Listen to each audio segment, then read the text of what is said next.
evidentemente el tema del río Bogotá ha sido uno de los temas que más seguramente se ha discutido también en este recinto, en el Consejo de Bogotá.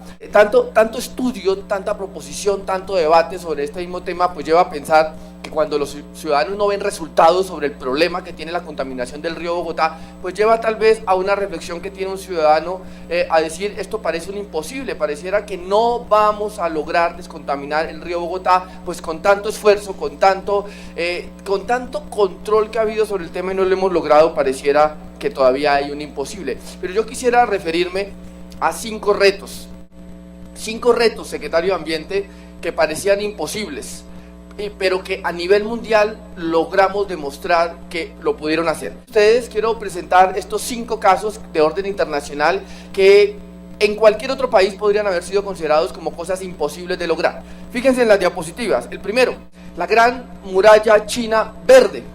Pues resulta que hay un desierto en la China que está aproximadamente cubriendo cerca de 3.000 kilómetros de desierto por año. En China, el desierto de Gobi, que está al norte del país y es uno de los más áridos de Asia.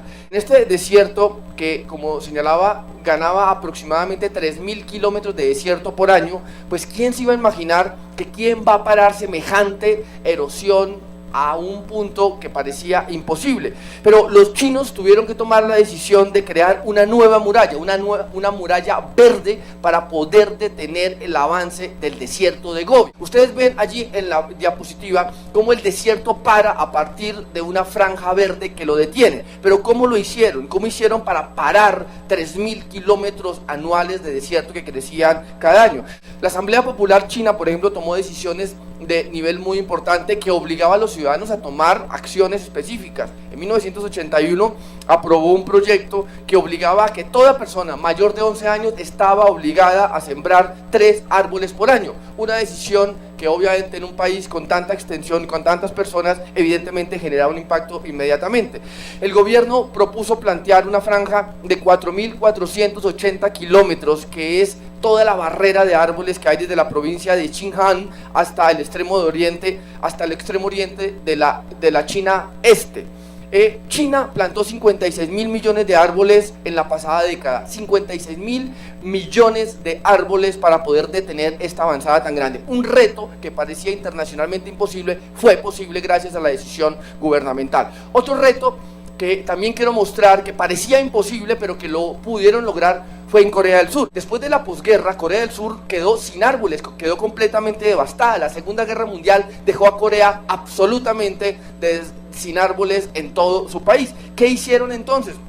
Pues inició un proceso de recuperación que tardó varios años, pero que fueron aproximadamente 11.000 millones de árboles que lo recuperaron. Iniciaron con programas de reforestación para incrementar la cobertura, pero duraron cerca de 50 años para poder reforestar nuevamente Corea del Sur. Esto fue llamado por parte del gobierno el que sembrara árboles un acto de patriotismo. Movieron a todos los ciudadanos a que el hecho de amar su país, generar un espacio de nacionalismo, era sembrar árboles, y esto también generó una conciencia en todo el gobierno para poder avanzar y que esos suelos que estaban completamente degradados pudieran recuperarse. Se recuperaron con esta estrategia 1 millón de hectáreas que ha hecho que Corea del Sur vuelva a pensar y a refrescarse en verde. Otro reto que quiero mostrar para que pensemos que Bogotá, el río Bogotá, no es un imposible de recuperarlo, es aquí en Colombia, Medellín, el cerro de basura que se convirtió en un maravilloso jardín. Un jardín que parecía imposible de poderlo recuperar. Eran 100 toneladas diarias que recogía Medellín en el barrio Moravia, en el corazón de la ciudad. 100 toneladas diarias que durante 12 años recibía continuamente basura, que recibía contenidos bioquímicos, que recibía todo tipo de contaminación. Era un monte de cerca de 40 metros y 7.5 hectáreas que se contaminó completamente. Un cerro completamente donde debajo es un monte de basura y encima tenemos una serie de infraestructura ya perfectamente ubicada, con jardines, con pasos peatonales, donde fue posible recuperar lo que parecían unas invasiones y un desecho de basura en algo que fue absolutamente presentable. La administración de Medellín se unió a las universidades públicas, a la comunidad, y partió de una visión que fue multidisciplinaria e intersectorial. creó lo que llamó el Cerro Tutelar de Medellín y allí soñó con un espacio con canchas polideportivas, con viveros, etcétera, que generaron espacios públicos paralelos y lo lograron. La gran reserva natural que está en medio de las basuras de Londres, una reserva que parecía también imposible de poder recuperar, en el Parque Natural de Turrock, allí a las afueras de Londres. Una reserva más, cuando usted va, pareciera que es una reserva hermosísima que fue mantenida durante mucho tiempo, pero no, también era el basurero de Londres y hoy es uno de los lugares más ejemplares a mostrar también. Está el caso del río Sena en París, que ya todos lo conocemos. Desde 1960 los franceses decidieron invertir en la recuperación del río. Hoy 30 especies de río están allí en el río, situación que no podemos tener hoy en el río Bogotá. Lo que quiere decir es que estos retos que parecían imposibles en otros lugares lo hicieron posibles. Aquí salimos y tenemos unas lecciones aprendidas, estimados secretarios. Hay unas lecciones que no podemos pasar por alto. Estos ejemplos nos están mostrando que es posible tomar soluciones y tomar decisiones arriesgadas, porque todo el impacto que puede tener que Bogotá tenga un río navegable y un río revitalizado, todo lo que podría generar al interior de la ciudad contar con un río como nos lo ha presentado aquí, con el deseo que tiene la administración Peñalosa. Todos sabemos que el agua es el elemento clave, el agua la necesitamos. Aquí la concejal Gloria hablaba de la importancia que tenía el agua para la ciudad. Yo solo le quiero dar un dato sobre el tema. Se estiman 1.360 trillones de litros de agua en el mundo. Si nosotros dividiéramos esa cantidad por cada ser humano, tendríamos 250.000 millones de litros. Eso quiere decir que a cada ser humano, entre comillas, le corresponderían 400.000 piscinas de agua durante toda su vida, pero contando con la generación que tenemos ahora, sin contar las siguientes generaciones. La mala noticia es que solamente el 3% de toda esa cantidad de agua es agua dulce. Y la mitad de ellas es agua potable. Lo que quiere decir es que aquí hablaba el concejal Roger de la calidad que tiene el agua, que es agua potable cuando el río nace allí en las orillas de Villapinzón con un nivel 1, agua consumible, y nosotros estamos dándole una patada al agua, sacándola, quitándole toda posibilidad a que Bogotá se convierta en un recurso, el río Bogotá se convierta en un recurso hídrico, no solamente para navegarlo, para tener especies allí, sino también para consumir. Entonces, ¿por dónde deberíamos empezar? Hay muchas razones por las cuales, o muchos lugares, o muchas salidas por que deberíamos comenzar. Aquí hay temas de fondo que son muy evidentes. Uno, hay un crecimiento urbano desenfrenado de la ciudad, especialmente en las zonas aledañas de los municipios. Aquí está el director de la CAR.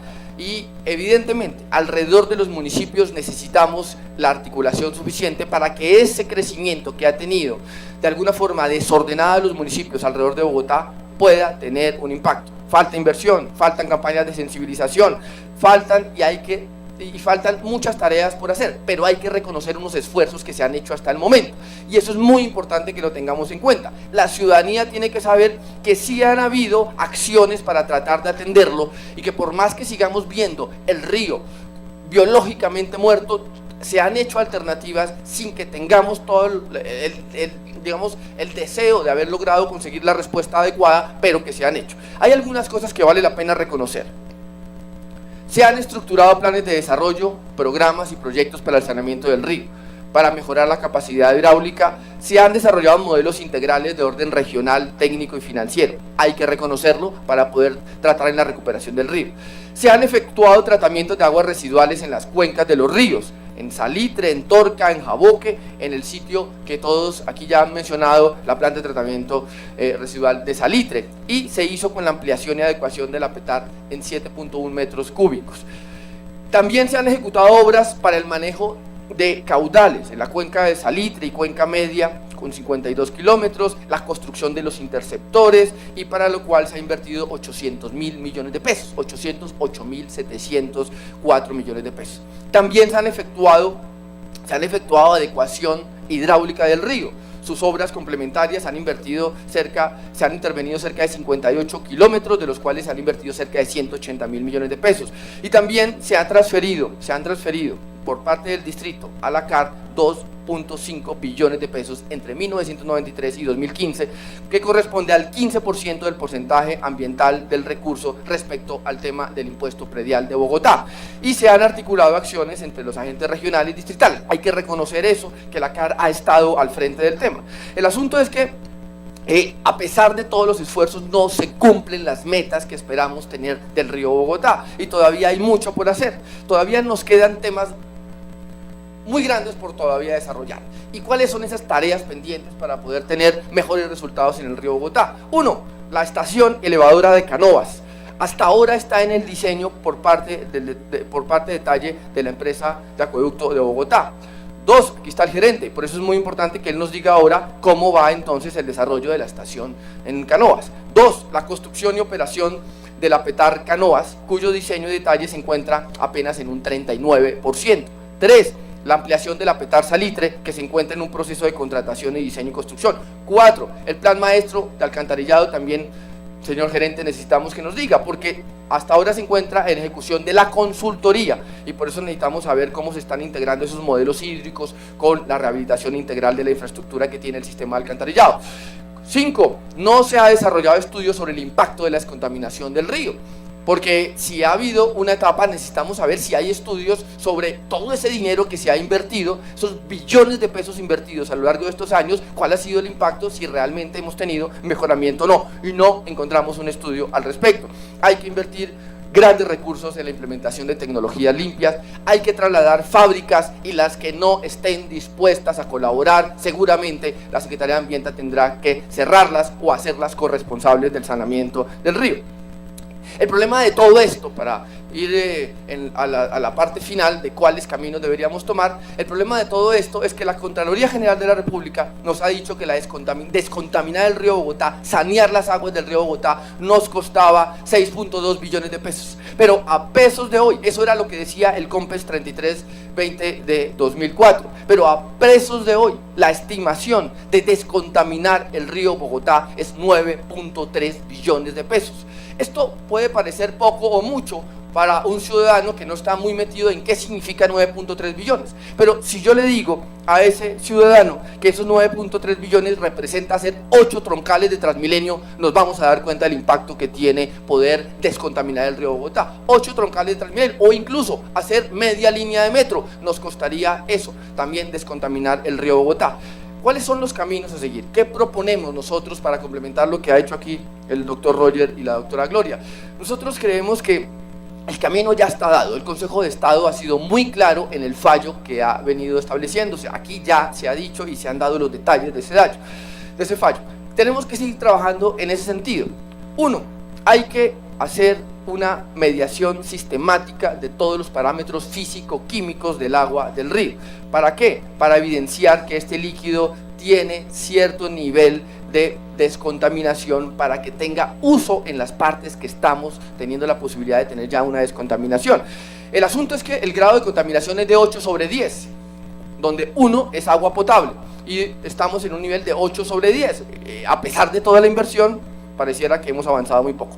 2, tenemos que encontrar nuevos programas de financiación, estimado director de la CAR. Es necesario no solamente quedarnos con lo que traslada la administración, con los recursos que tienen ustedes directamente, pero también necesitamos encontrar nuevas fuentes de financiación. Lo han hecho en otros países, incluso financiación de orden internacional, para poder tener sostenibilidad financiera del proyecto. 3, necesitamos asegurar recursos para las plantas de tratamiento, que decía yo, son claves en el desarrollo de la descontaminación del río.